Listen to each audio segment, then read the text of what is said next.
Hello everyone, welcome to my channel dear Vicky sir. तो आवाज़ थोड़ी भारी है, इसका मतलब मेरे को जुकाम हो रहा है, कोल्ड हो रहा है थोड़ा सा।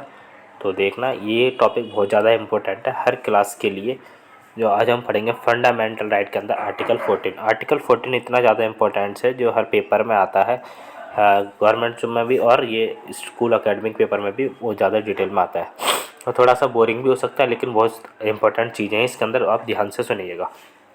तो आर्टिकल 14 के बारे में हम स्टार्ट करते हैं। देखो, आर्टिकल जो 14 बता रखा है,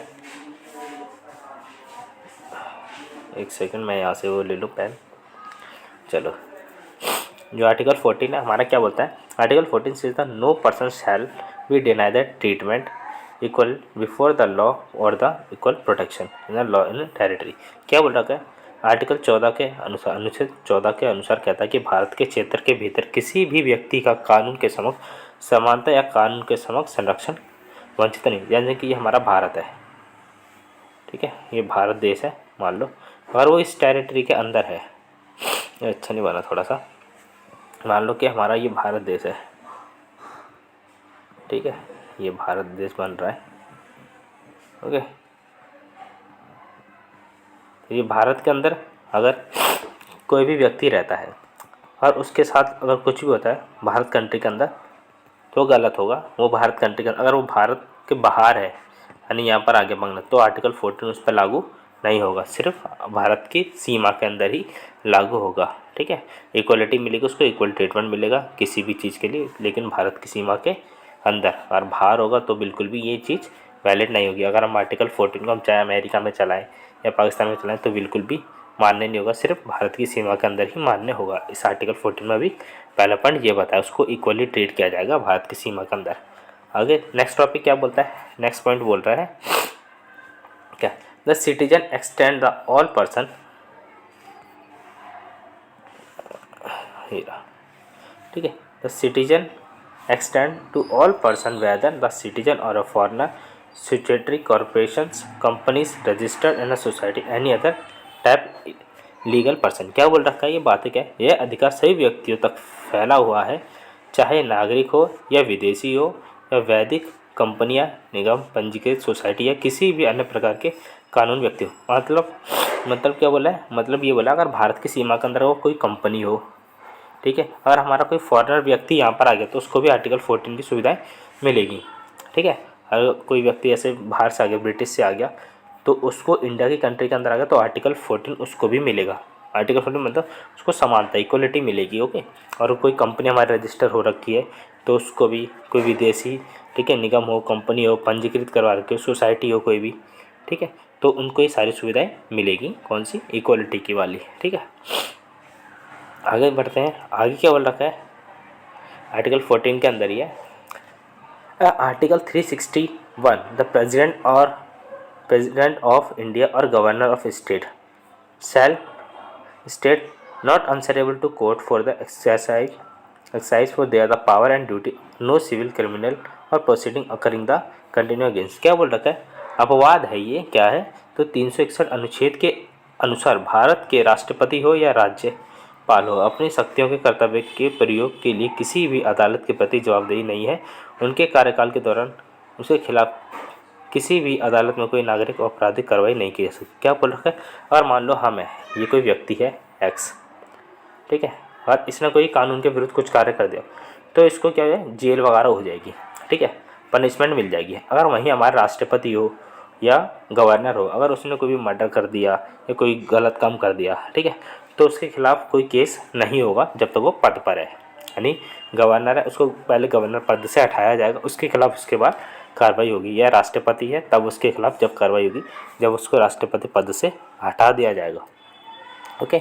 जब तक वो पद पर है उस पर कोई कार्रवाई नहीं होगी, कोई उसको ना अदालत के अंदर कोई अपनी दलील मतलब पेश करने की ज़रूरत नहीं है, उसकी शक्तियों की कर्तव्य है, ठीक है, वो कर्तव्य उनकी शक्तियों का प्रयोग कर सकते हैं वो अपनी, ठीक है। सिर्फ ये हमारे राष्ट्रपति और गवर्नर के लिए भी है अभी, ठीक है। अनुच्छेद 361 हमारा कहता है इनको ये छूट दे गई है कि इनके ऊपर कोई कार्रवाई नहीं की जा सकती जब तक ये पद पर है, और पद से हटा दिए जाएंगे तो उनके खिलाफ कार्रवाई की जा सकती है।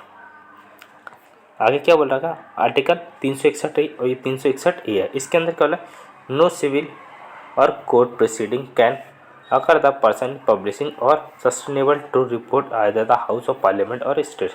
क्या अनुच्छेद 361 के अनुसार संसद और राज्य के विधानमंडल किसी भी सदन की कोई भी वास्तविक रिपोर्ट प्रकाशित करने के लिए किसी व्यक्ति पर कोई नागरिक या अदालती कार्रवाई नहीं कर सकते। मतलब इनमें से कोई अगर कोई व्यक्ति क्या बोल रखा है, संसद के राज्य विधानमंडल के किसी भी सदन का व्यक्ति हो सकता है, ठीक है, लोकसभा या राज्यसभा हो गया, वास्तविक रिपोर्ट प्रकाशित करने के लिए किसी व्यक्ति पर कोई नागरिक या अदालती कार्रवाई नहीं किया सकती। मतलब इन पर कोई नागरिक और अदालती कार्रवाई नहीं कर सकते अगर कोई ये रिपोर्ट पेश कर रहे हैं। ओके, कौन सी रिपोर्ट? जो रिपोर्ट बना के देते हैं।